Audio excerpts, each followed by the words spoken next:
Hey guys, I'm Ryan Wright. Hey guys, I'm Jerry. Today we're going to check out from All Time Movies 5 horror franchises that need to die. Franchises? Franchises. Did I say franchises? Funches. No, you said franchise. My bad. Jerry is a huge fan of horror films, and I horror thought, films. who's better to bring around than Jer Bear? Let's do Oh, this. thanks, man. Jamie from All Time Movies, and these are the 5 horror movies with too many sequels.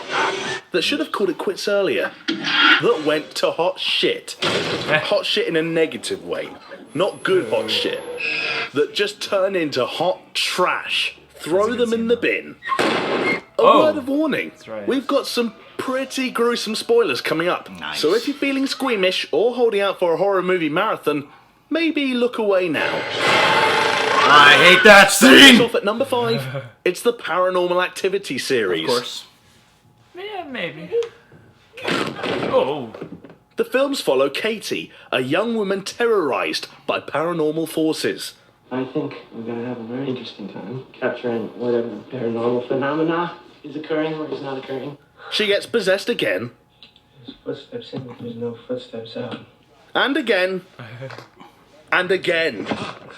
The full film mixed it up a bit by following Katie after her possession. I didn't see all these Diversity.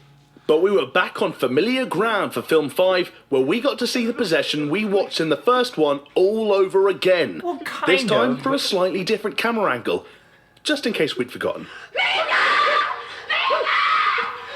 Most of 5 was Bring different. on the spin-offs! You mean the marked ones? Next Yeah, up I like them. is Saw. Saw did. Congratulations, you are still alive.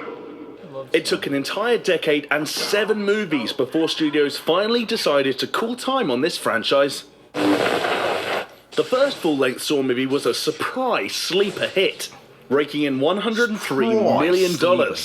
There is only one key to open the device.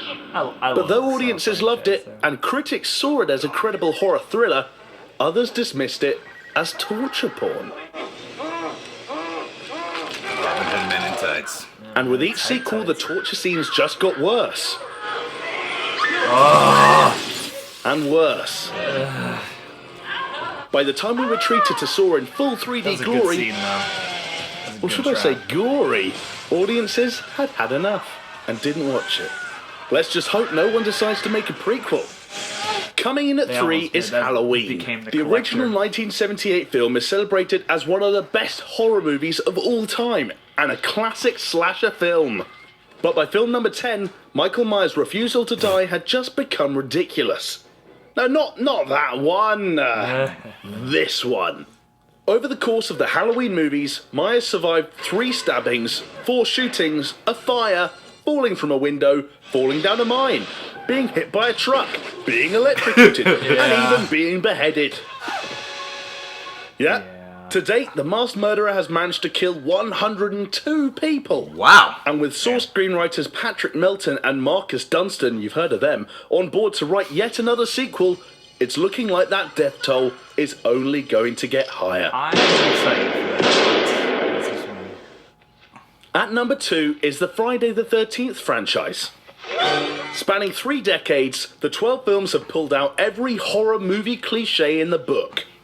Everything from the way our villain enters a room, to the death of the couple about to get it on, Oh, this sucks. and the final surviving good girl. That scene scares the shit out of me when I saw that.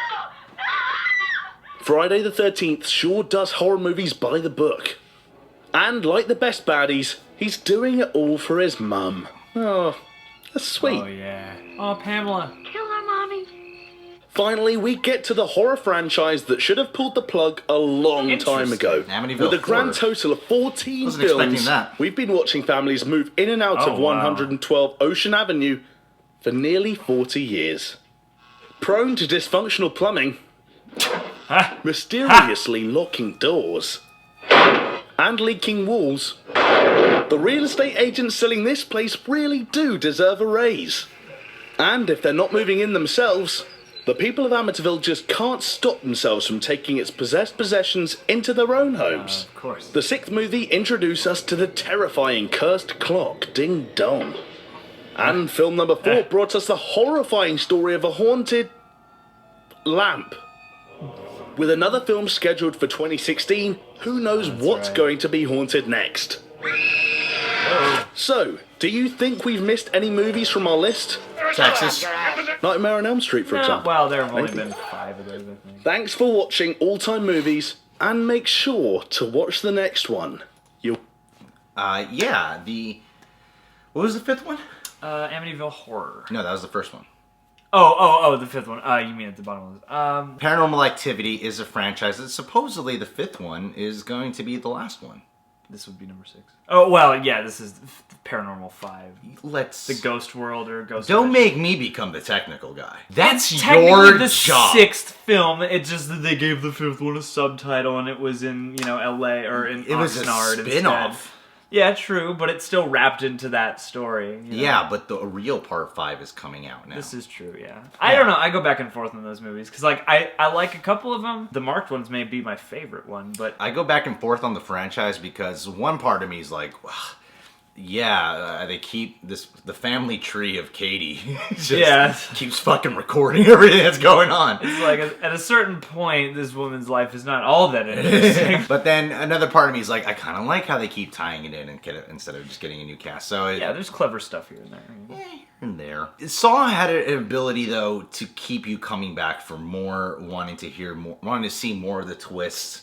And if you were committed to the Saw franchise, you would watch it. I know people who are not into torture porn or anything like that. They like the Saw franchise. Well, because the Saw movies are like cop thrillers with torture and spooky elements thrown in. And I do gotta applaud them, for better or for worse. They work their asses off to tie together such a long and intricate story. And they do top themselves when it comes to the fucking grossest stuff. I mean, for me, the 5th one had the most gross stuff when he puts his hand in the blade and it splits it down. Yeah. That, to me, was the most disgusting one. You actually get to see a crushed human being, and then when they and then the bone. No, don't like that. And but even that franchise, even late into that franchise, there were still good entries. Because 6 to me is one of the best ones. 6 is great. 7 I didn't really like, but it does honor the kill factor if that's what you're there for. And Halloween has been a misguided franchise for quite some time now. Yeah, I mean the thing about Halloween is to me anyway, I don't feel like Michael works incredibly well unless you have Laurie or some kind of family thing. Because when they brought him back for Halloween 4 through 7 or whatever, it was supernatural at that point. Yeah, they had the whole Man in Black thing and the whole voodoo vibe. So it wasn't a slasher film at that point, Well, it was still a slasher. It just they explained how he was able to stay alive and die so many different ways. And then they tried to return to form with H2O, which I kind of liked H2O. I love. And then it got rebooted by Zombies films, but I really like those. I'm not gonna lie to you. Get ready for those comment boxes to blow up. Oh, I've been dealing with those comments since 2007, man. And I'm excited for the new one. I like those writers, and especially from their work on The Collector and The Collection. I've got my fingers crossed. So you got my balls crossed. I don't know. People expect to screw up your flow. People expect a fucking genital joke from me now, and the pressure to satisfy. I just hate making them. I don't want to make. I don't want to make dick jokes anymore, but people expect it from me, and I'm just sick of it. I want to joke about politics and sociology. That is more where my brand of humor is. I want to make jokes like George Bush's Bush, Obama's huge black cock. Politics, Jay. Friday the 13th. Yeah. Okay.